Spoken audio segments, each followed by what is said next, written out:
नमस्कार दोस्तों, आज बात करेंगे गढ़वाल एवं टिहरी नरेशों का प्रशासन। गढ़वाल में और टिहरी में जो वहाँ के नरेश जो राजा रहे हैं उनके प्रशासन के बारे में बात करेंगे। गढ़ नरेशों के मंत्रिमंडल में दीवान, दफ्तरी, वजीर, फौजदार, नेगी होते थे।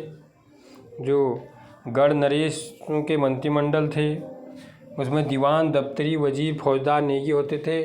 इनके मंत्रिमंडल में धम्माधिकारी को महत्वपूर्ण स्थान प्राप्त था। जो गढ़ नरेशों का जो मंत्रिमंडल था उसमें धम्माधिकारियों जो थे को महत्वपूर्ण स्थान प्राप्त था। राजा का सर्वोच्च मंत्री मुख्तार होता था। दुर्बल नरेशों के समय मुख्तार संपूर्ण शक्ति अपने हाथ में ले लेता था। जो दुर्बल नरेश हैं उनके समय में मुख्तार जो होता था वो संपूर्ण शक्ति अपने हाथ में ले लेता था। राजा का सर्वोच्च मंत्री था मुख्तार। राजकीय कार्यालयों का महानिदेशक, दफ्तरी का कार्यालय राजधानी में होता था। जो राजकीय कार्यालयों का महानिदेशक या दफ्तरी का कार्यालय था वो राजधानी में होता था। इसके सहायक परगना दफ्तरियों का कार्यालय प्रत्येक परगने में होता था। जो इसके सहायक परगना दफ्तरियों का जो कार्यालय था वो क्या होता था, प्रत्येक परगने में। कर्मचारी की नियुक्ति, स्थानांतरण, सेवानिवृत्ति पुरस्कार आदि उसी के द्वारा दिए जाते थे। जो वो था सहायक परगना दफ्तरियों का जो कार्यालय था प्रत्येक परगने में होता था और महानिदेशक दफ्तरी का कार्यालय राजधानी में होता था। जो मुख्तार था, कर्मचारी की नियुक्ति, स्थानांतरण, सेवानिवृत्ति पुरस्कार आदि उसी के द्वारा जारी किए जाते थे। प्रत्येक परगने के सैनिक, शासक, फौजदार कहलाते थे। जो प्रत्येक परगने हैं उसके सैनिक और शासक क्या कहलाते थे, फौजदार कहलाते थे। राजधानी के सुरक्षा अधिकारी गोलदार कहलाते थे। जो राजधानी के सुरक्षा अधिकारी थे उनको क्या कहा जाता था, गोलदार कहा जाता था। प्राचीन संभ्रांत परिवार के प्रतिनिधि के रूप में नेगी को मंत्रिमंडल में स्थान दिया जाता था।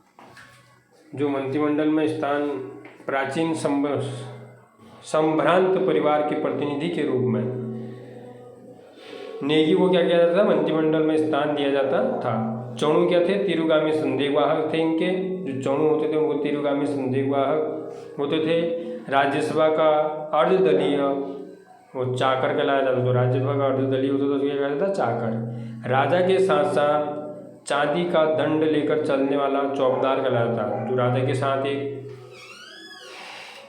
दंडे लेकर चलता था, एक डंडा लेकर चांदी का डंडा होता था, उसको क्या कहा जाता था, चौकीदार। राज्य की आय का प्रमुख साधन सिरती या भूमिकर। जो राज्य की आय का प्रमुख साधन था वो सिरती या भूमिकर कहलाता था। साधारण उर्वरता वाली भूमि के उत्पादन के अधेल आधा भाग, अधेल उसे क्या कहता था, आधा भाग भूमिकर के रूप में लिया जाता था। जो उर्वरता वाली भूमि थी उसके उत्पादन का क्या कहता था, आधा भाग भूमिकर के रूप में लिया जाता था। राजभाषा इनकी क्या थी, गढ़वाली थी।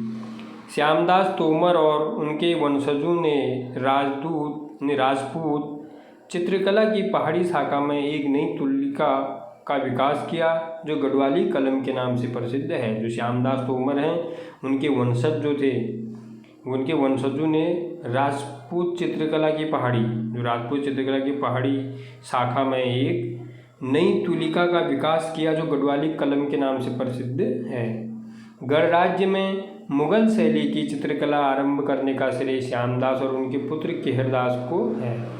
जो गढ़ राज्य में मुगल शैली की चित्रकला आरंभ करने का श्रेय जो था वो श्यामदास और उनके पुत्र केहरदास को जाता है। मौला राम के पिता मंगत राम थे और मौला राम ने अपने गुरु राम सिंह से कला सीखी थी। जो मौला राम थे उनके पिता का नाम मंगत राम था और मौला राम ने अपने गुरु राम सिंह से कला सीखी थी। काफ़ी इम्पोर्टेंट है, पेपर में आता है तो आप लोग इनको ध्यानपूर्वक देखें। ग्राम में तथा राजधानी में भी विवादों का निर्णय पंचायत के द्वारा होता था। ग्राम है जो गांव में और राजधानी में जो विवाद होते थे उनका निर्णय पंचायत के द्वारा होता था। तिहाड़, फसल कटाई में टिहरी में जमींदार का हिस्सा तिहाड़ कहलाता था। जो फसल कटाई में टिहरी में जो जमींदारों का हिस्सा होता था उसे क्या कहता था, तिहाड़ कहलाता था। प्रारंभ में गढ़ सेना विभिन्न पलटनों में व्यक्त होती थी।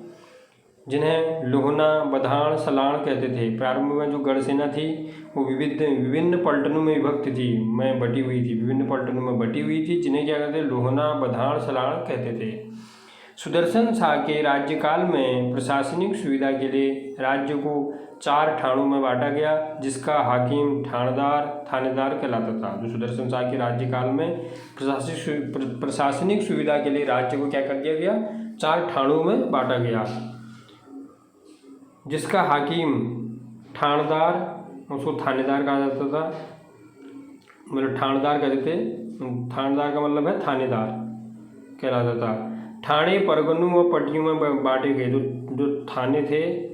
जो थाने थे उनको क्या परगनों और पट्टियों में बांटे गए। परगने की व्यवस्था करने वाले अधिकारी को सुपरवाइजर कहते थे। जो परगने की व्यवस्था करने वाला अधिकारी था उसको क्या कहता था, सुपरवाइजर कहता था। उसका पद ब्रिटिश गढ़वाल के कानूनगो के समान था। उसका जो पद होता था ब्रिटिश गढ़वाल के कानूनगो के समान होता था। क्या था, परगने की व्यवस्था करने वाले अधिकारी को, जो परगने की व्यवस्था करता था उस अधिकारी को क्या कहा जाता था, सुपरवाइजर कहा जाता था। और उसका पद ब्रिटिश गढ़वाल के कानूनगो के समान था। तो उसका जो पद था ब्रिटिश गढ़वाल में जो कानूनगो का पद था उसके समान था। तो आज के लिए इतना ही, फिर मिलते हैं अगले वीडियो में। और जिन लोगों ने अभी तक चैनल को सब्सक्राइब नहीं किया है, सब्सक्राइब कर लें, शेयर कर लें, लाइक करें। धन्यवाद।